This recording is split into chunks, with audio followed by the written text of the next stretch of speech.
그야말로 이 정형외과처럼 이 올바른 이 뼈대가 탁 잡혀야 우리의 신앙이 잘 이루어져 가는 거죠. 그런 의미에서 신론, 그러니까 하나님 아버지론이라고 얘기할 수 있겠죠. 그 다음에 기독론, 예수 그리스도, 성령론, 성령 하나님, 그리고 보통 우리가 뭐 죄가 무엇인가, 구원이 무엇인가 이런 것을 다루고, 오늘하고 다음 주는 교회가 무엇인가, 교회론. 교회론이, 목사가 교회는 장사하는 곳이야. 그러면 그냥 남녀 성교회, 바자회,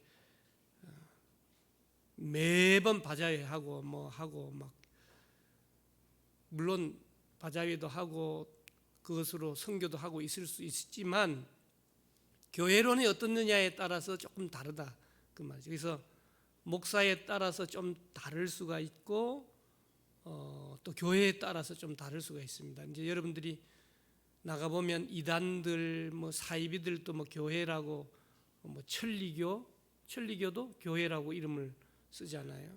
그런데 우리 대한예수교 장로의 통합측, 그래 교단이 너무너무 중요한 거, 아무것도 아닌 것 같지만 교단이 너무너무 중요합니다. 그래서 우리는 통합측 교단이죠. 장로교 중에서 큰 교단이 두 가지가 있는데 합동과 통합이에요. 근데 합동이 더 커져 버렸어요.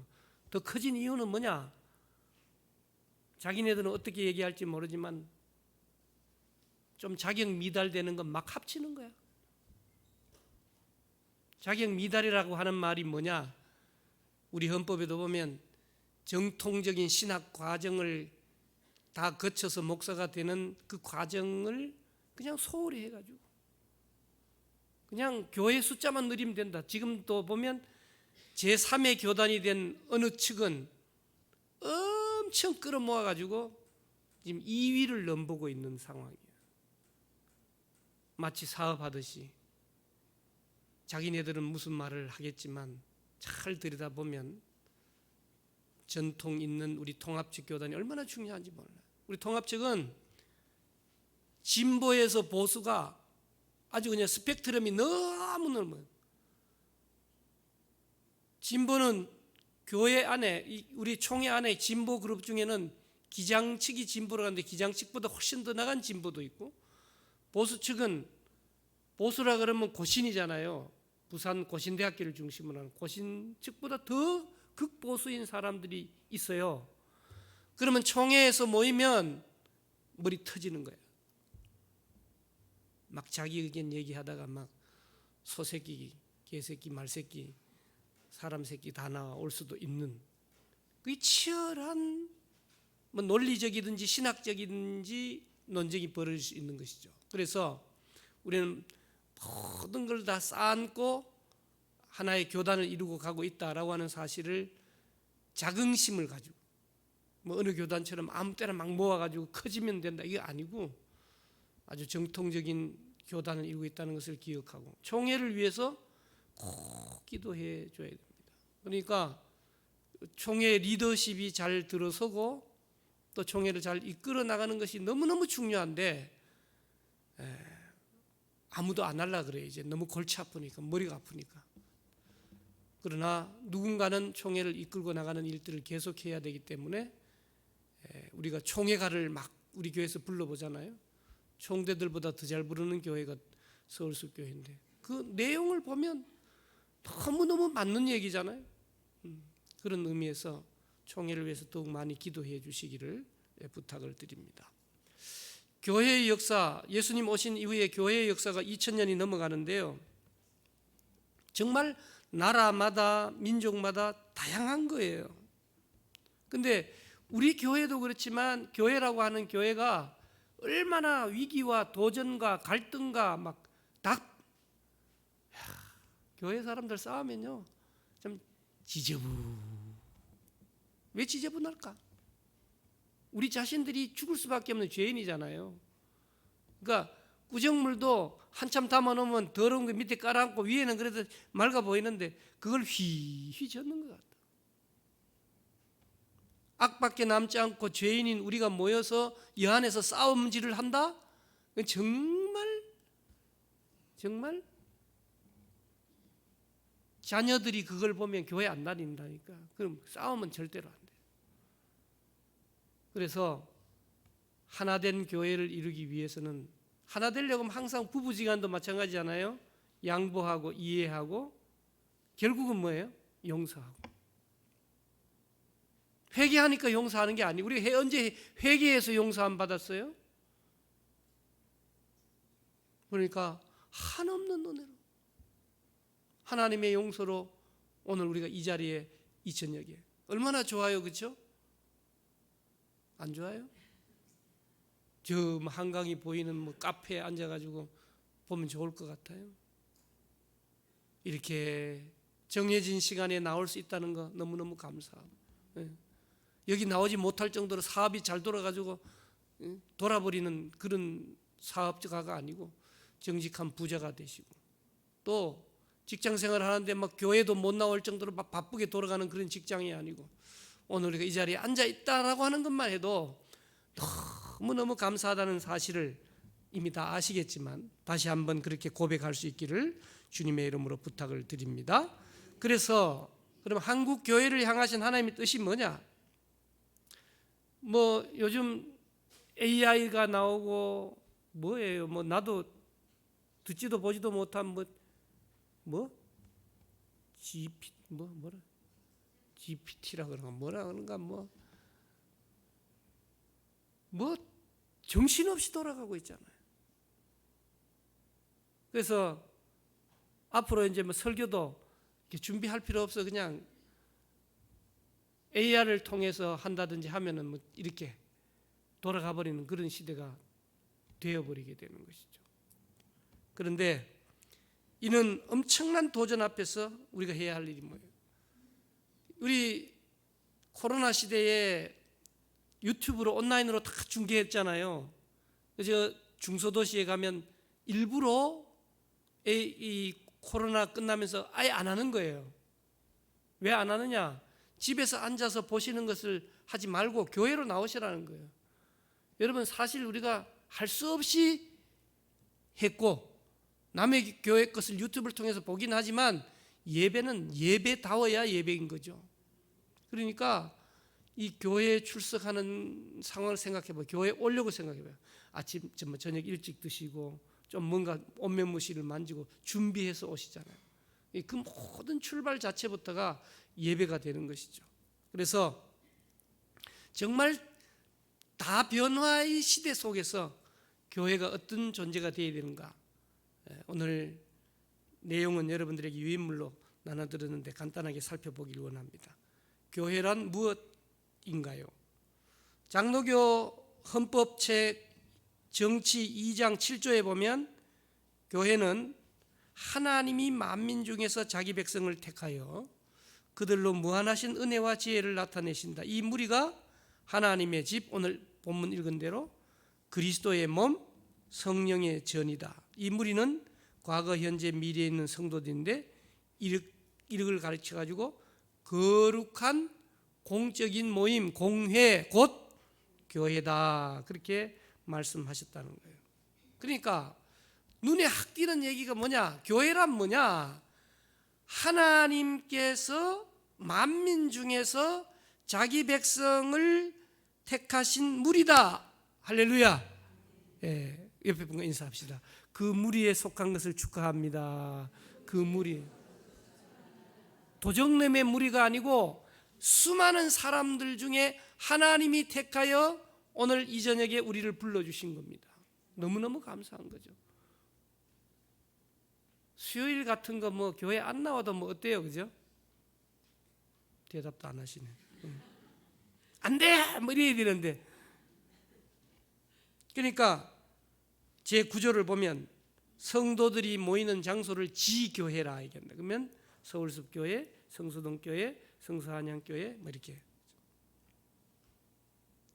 자, 그래서 우리가 보통 교회라 그러면 헬라어에서는 에클레시아 그렇게 표현을 하는데 어떤 목적을 위해 원래의 자리로부터 불러냄을 받은 사람들의 모임이라는 거죠.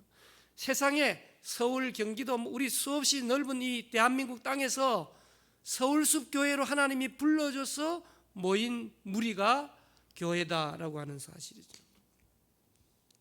그래서 삼위일체 하나님께서 목적을 가지시고 저와 여러분들을 세상에서 불러내 가지고 그리스도의 죽음과 부활의 토대 위에 언약 관계를 맺고 있는 모임입니다.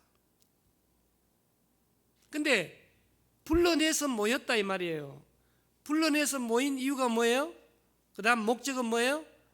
바깥으로 나가서 복음을 전하기 위해서다 그 말이에요. 논산훈련소에 불러 모아서 훈련병 훈련시켜서 그 다음 어떻게 해요? 다 자대로 보내가지고 국가를 지키기 위해서 하는 것처럼 말이죠.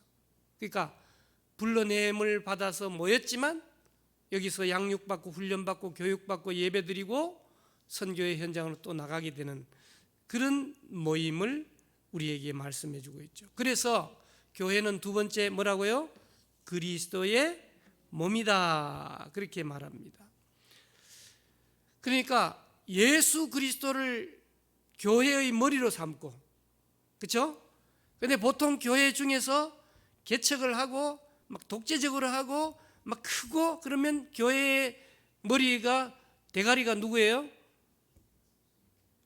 제가 대가리라고 표현하는데 누구예요? 독재하는 뭐 목사이든지 아니면 교회 안에서 꽤 힘을 쓰시는 뭐 그분이시든지. 그런데 주님의 몸된 교회는 주님의 몸된 교회이기 때문에 교회의 머리가 누구라고요? 주님이셔야 한다는 거죠. 생각해봐요. 이 목을 이렇게 자르면 어떻게 돼요? 제가 목을 이렇게 잘라가지고 여기 놔두면 제가 어떻게 돼요? 뭐 서 있겠어요? 제가 털포덕 넘어져 있겠죠. 그러니까 팔을 내가 한짝 잘렸다 여기 서 있으면 어떻게 될까요? 물론 피 흘리는 거 말고 이제 다 잘려 나갔다고 생각해봐요. 큰 문제가 생기지 않죠. 그래서 하나님의 전신갑주를 얘기할 때도 구원의 투구라고 얘기하면서 이 머리 부분이 얼마나 중요한가라고 하는 거죠. 그래서 머리 대신 예수님이 분명하게 존재하지 않는 한 그것은 교회가 아닐 수 있다. 얼마든지 교회가 아닐 수 있다는 거예요. 그래서 뭐 큰 교회뿐만 아니고요. 목사님들이 혼자서 개척해가지고 한평생 이렇게 하면서 마무리 지을 때쯤 되면 왕왕 그렇게 썩 듣기 좋지 않은 얘기들이 들리게 되는데 한편으로는 이해하지만 그러나 결국은 지나고 보면 그게 교회였냐라고 하는 부분들을 우리 되물어 볼 필요가 있는 것이죠. 자, 기억하십시다. 머리가 그리스도시다. 그래서 이 생명체가 유기체가 움직여지기 위해서는 머리에서 지시도 받고 활동도 하도록 그렇게 돼서 모든 몸이 다 연결되어 있는 것이죠. 그래서 우리 성도들 가운데 정말 연약하고 힘들고 어려운 부분이 있으면 모두가 다 몸이 다 아픈 거예요.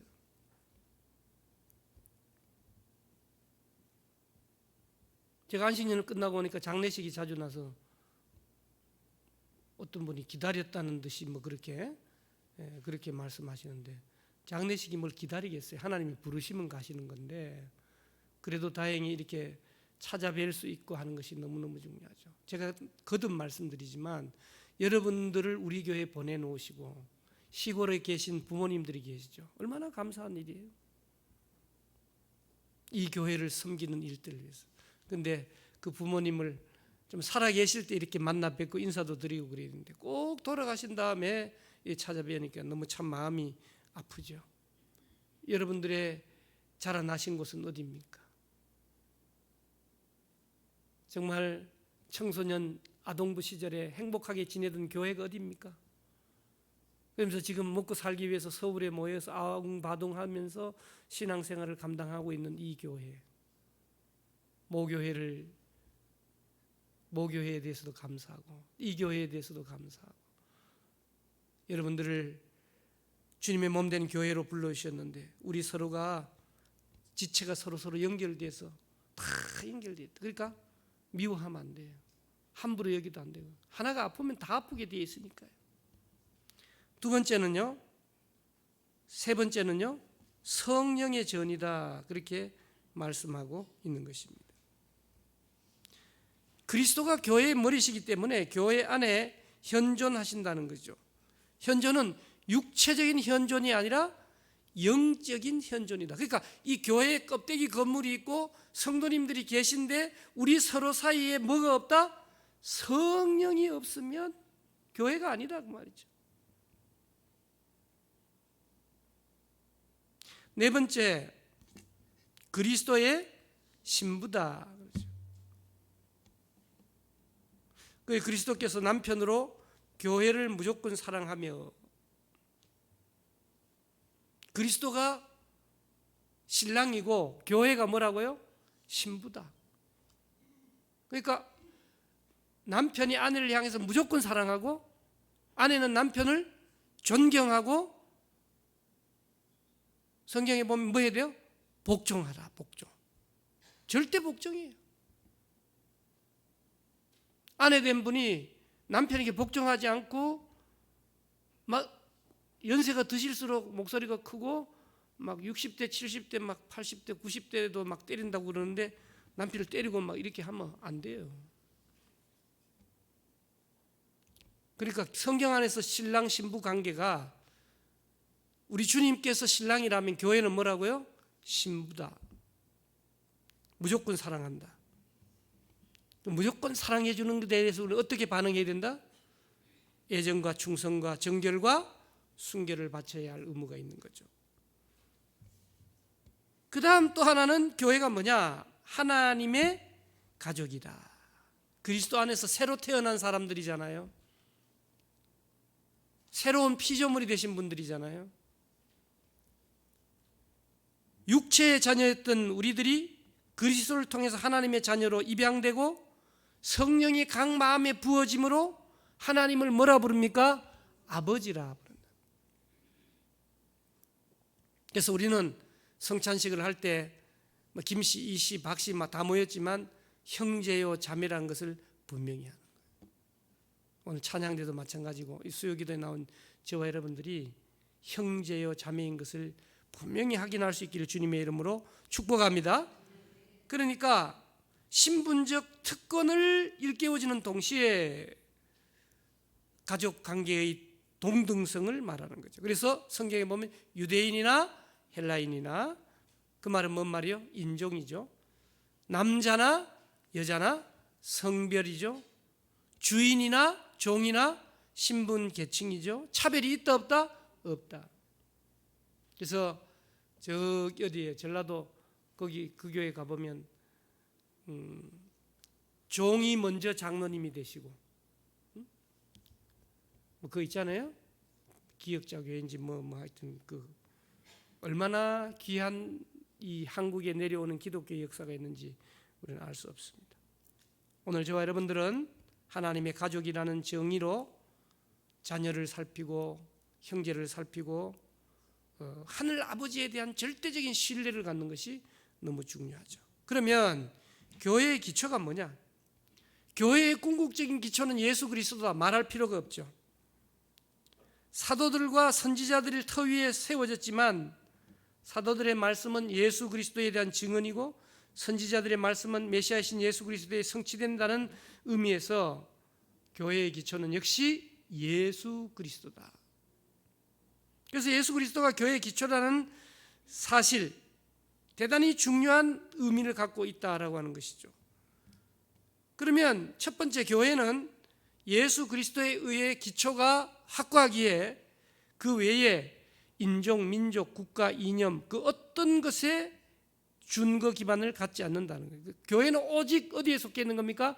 예수 그리스도에게 소속되어 있다. 두 번째, 교회의 말씀 선포, 성례전, 교육봉사 사명, 교회의 5대 목적 등등은 철저하게 예수 그리스도와 일치 연합을 추구해야 되는 거예요. 예배를 통하여 오직 예수와 하나 되도록 이끌어 나가야 된다고 말해요. 목사가 자기 생각을 얘기한다든지 이상한 쪽으로 몰고 가면 안 된다는 거예요. 오직 예수 그리스도와 일치연합되도록 되어야 되죠. 그 다음 교회는 예수 그리스도를 목적으로 나아가야 하며, 네 번째는 교회의 통치권은 오직 예수 그리스도에게 있다라고 하는 사실입니다. 다섯 번째는 그리스도가 교회의 삶의 진리와 진정성을 판단하는 척도가 된다라고 하는 것이죠. 여러분, 어떤 사람이 완전한 교회를 찾아 나섰잖아요. 가보니까 어떤 교회는 목사가 마음에 안 들어, 어떤 교회는 장로님이 마음에 안 들어, 어떤 교회는 권사님이 마음에 안 들어, 어떤 교회는 관리집사가 마음에 안 들어.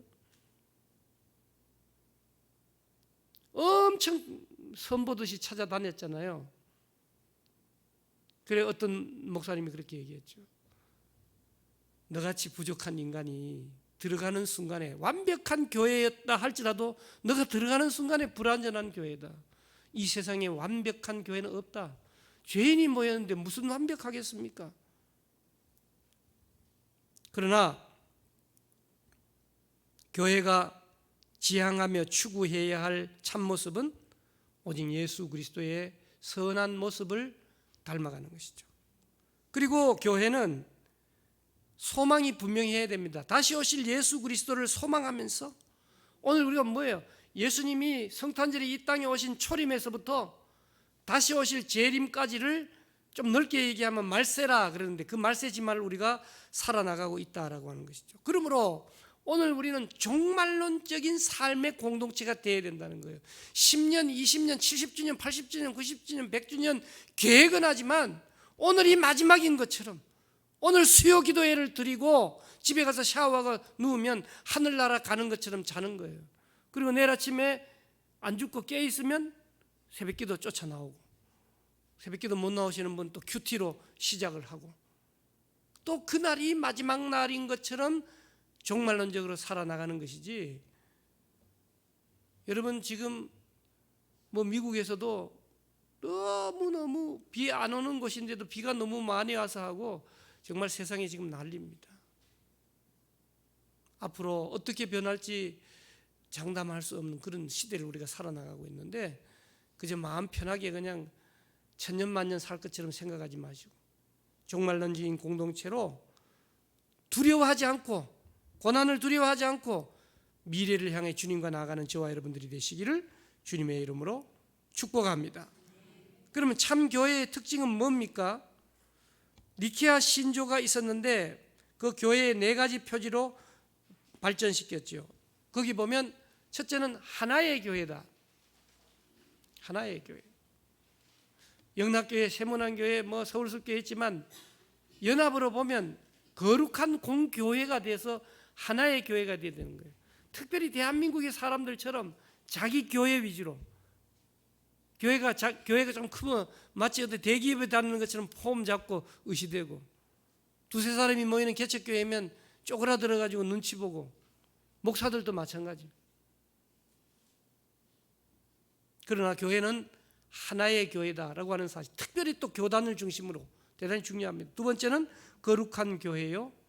세 번째는 캐톨릭이라고 표현되는 보편적인 교회요. 네 번째는 사도적인 교회다, 그렇게 말씀해주고 있죠. 먼저 교회의 특징 중에 하나가 바로 통일성, 하나됨이다라고 하는 것입니다. 교회 안에 인종, 신분, 성별, 국가, 문화, 교파를 떠나 모든 교회는 하나이어야 한다라고 하는 것이죠. 하나라고 할 때 무조건 판에 찍은 듯한 하나가 아니라 다양한 중에도 하나를 이룬다라고 하는 것을 우리에게 가르쳐주고 있는 것입니다. 획일성이나 무감각한 단일성이 아니라 다양성을 인정하지 않으려는 편협성을 경계한다라고 하는 것이죠. 그래서 서로의 다름을 인정하면서 하나됨의 풍성함을 누린다라고 하는 겁니다. 그러니까 다른 것이지 틀린 것이 아니라, 목사와 장로님과의 관계, 장로님과 장로님, 또 교우와 교우 간의 관계. 그게 만약 우리가 전부 똑같아야 된다 해가지고 전부 여러분이 감이라 그러면 여기 뭐예요? 감바구니죠, 감바구니. 오늘 우리는 감바구니로 모인 게 아니고 과일 바구니로 모였어요. 어떤 분은 배, 어떤 분은 감, 어떤 분은 사과, 어떤 분은 귤. 그게 틀린 것이 아니고 다를 뿐이다라고 하는 것이죠. 다름을 인정해야 되죠. 제가 이제 결혼식 하기 전에 MBTI 성격 검사를 이렇게 해보면 다 다르죠. 그래서 사람들이 막 결혼했다가 헤어지면서 이유가 뭐예요? 달라서 못 살겠다. 다르니까 살지 똑같아 봐요. 여러분, 우리가 어떤 사람에게 막 화를 내잖아요. 화를 내는 이유 중에 하나가 다양하겠지만 나하고 너무 닮아가지고 싫은 거야. 아이고, 속으로 어떻게 나하고 저렇게 닮았나. 그래서 자기 야단은 못 치고 막 상대방을 비난하고 막 욕하고 심지어는 때리고 막 심지어는 막 죽이기도 하는 그런 세상이잖아요. 다릅니다. 반쪽입니다. 합쳐야 한쪽이 됩니다. 그런데 하나님의 용서함이 거기에 들어가게 될 때 시간이 지날수록 어떻게 해요? 사라져서 고맙고 진짜 고맙고 억수로 고맙고 한량없이 고맙고 그렇게 되는 것을 우리가 보게 됩니다. 두 번째는 거룩성입니다. 교회는 거룩해야 됩니다. 도덕적으로 흠결이 없는 완전함을 말하는 게 아니에요.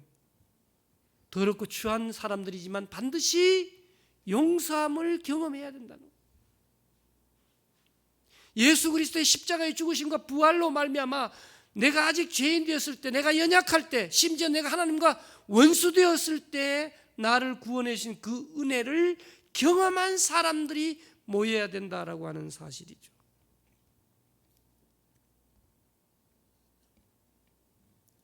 그리스도께서 거룩하시기 때문에 내 자신은 세상에 발을 디디고 있는 한 죄성이 그대로 있죠. 그럼에도 불구하고 거룩하다. 왜? 우리 주님이 거룩하시기 때문에 거룩하다고 그렇게 표현을 하는 겁니다.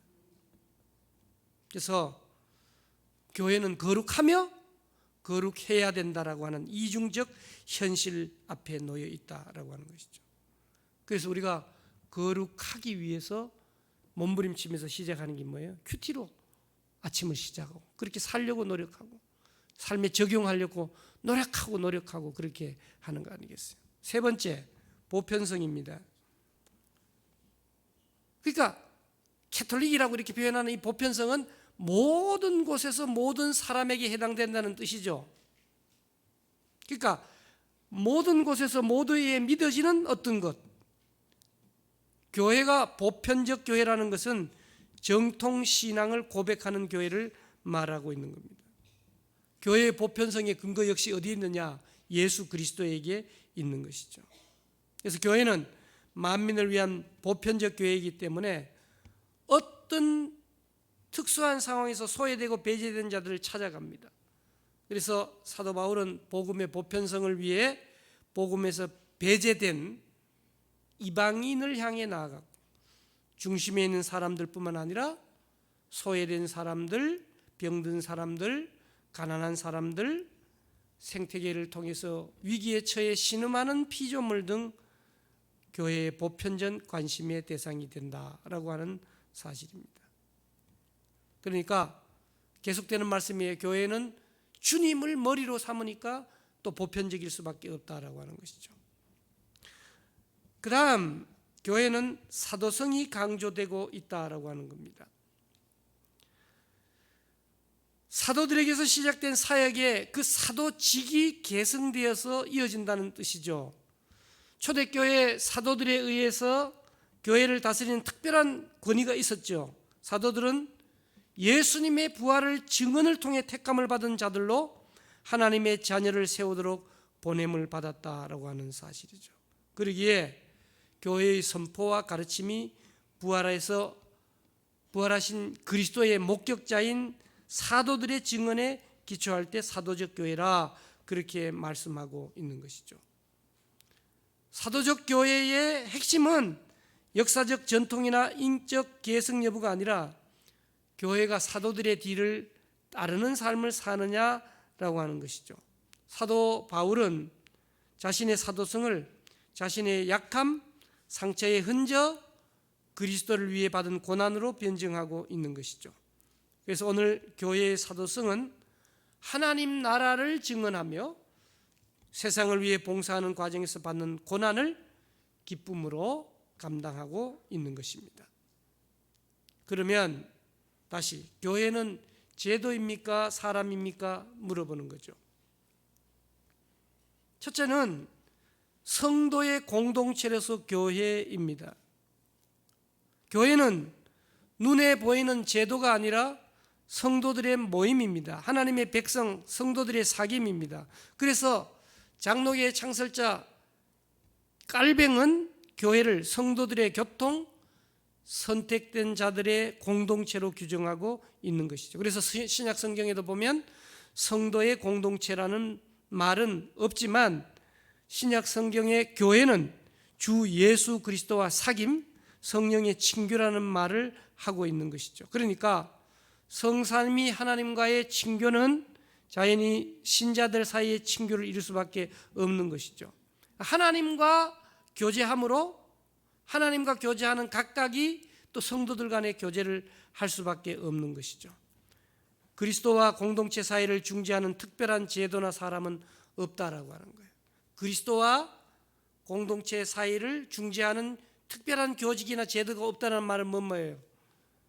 예를 들어서 죄를 고백하는 거, 하나님 앞에 우리 개신교가 다 자기가 고백할 수 있는데 만약에 캐톨릭처럼 신부에게 고해 성사를 한다든지 그렇게 안 하고는 할 수 있는 길이 없다든지 그런 거 아니다라고 하는 사실이죠. 그래서 이 공동체 위에는 오직 그리스도만이 계시고 또 교회는 그리스도의 교회가 된다라고 하는 것을 성도의 공동체로서 교회에서 말씀합니다. 두 번째, 그러면 제도로서의 교회는 뭐냐? 제도, 조직, 기구 이런 표현이 부정적인 이미지를 갖는데요.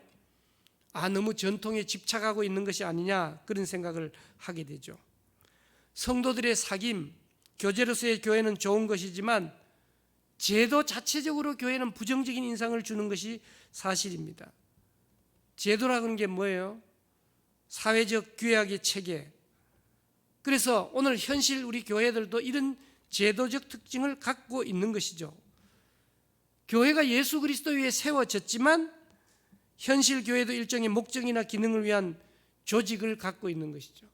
그래서 교회 의사결정이 모든 성도들에 의해서 다 하는 게 아니고 특별히 정치 체제에 따라서 감리교냐, 목사들인 감독들 중심으로 이루어지고 침례교냐, 그러면 회중들 중심으로 이루어지고 장로교냐, 그러면 세례교인 30명당 한 분을 대표성을 띤 장로님들에 의한 대의 정치 체제로 이루어지게 되는 것을 우리가 보게 됩니다.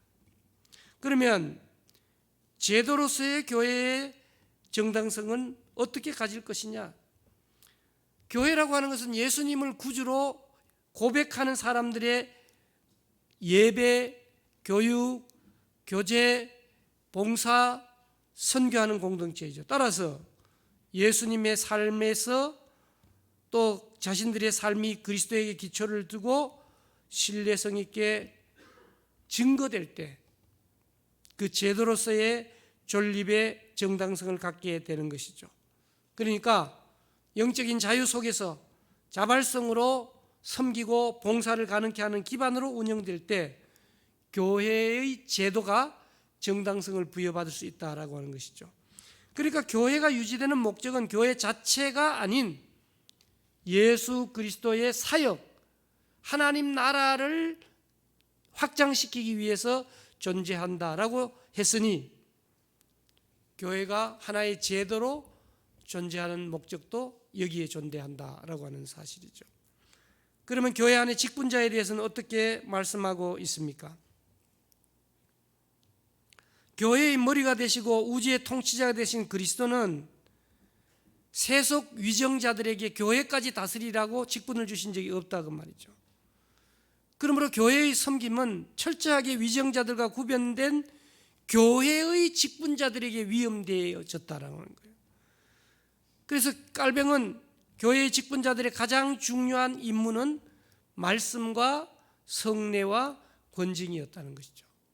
철저하게 교회의 지도자들이 말씀을 증거하고, 그 다음 말씀을 증거할 뿐만 아니라 성례전, 세례와 성찬을 집례하고, 그 다음 권징, 교회 안에 치리를 통해서 이 교회를 이끌도록 그렇게 한 것이죠.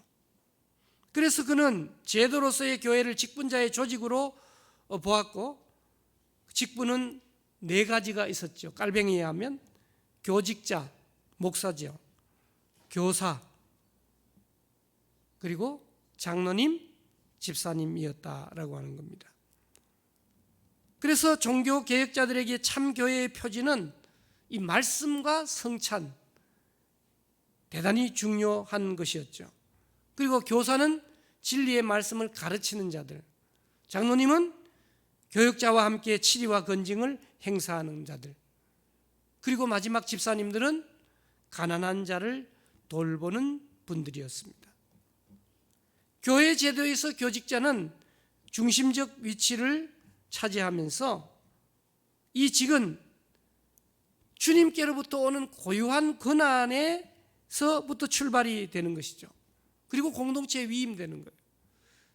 제가 서울노회에서 여러분들이 공동의회를 하시고 청빙을 하셨지만, 교회는 서울노회에 속하기 때문에 서울노회 상원교회의 위임 목사는 건희영이가 하도록 여러분들이 청원한 것을 노회가 허락해 준 거죠.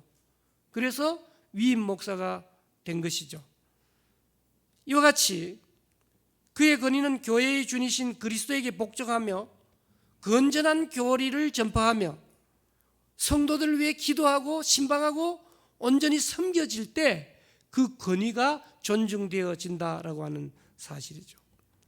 그러므로 교회의 목회자와 교회는 상호 의존과 협동의 관계고, 교회의 절대적인 협력이 필요로 하는 것이면서 말씀 선포와 성찬의 집례자인 교직 없이는 생각할 수 없다는 그러한 측면에서 교직자에 대한 의존성이 대단히 중요하게 주어져 있는 것을 우리가 보게 됩니다.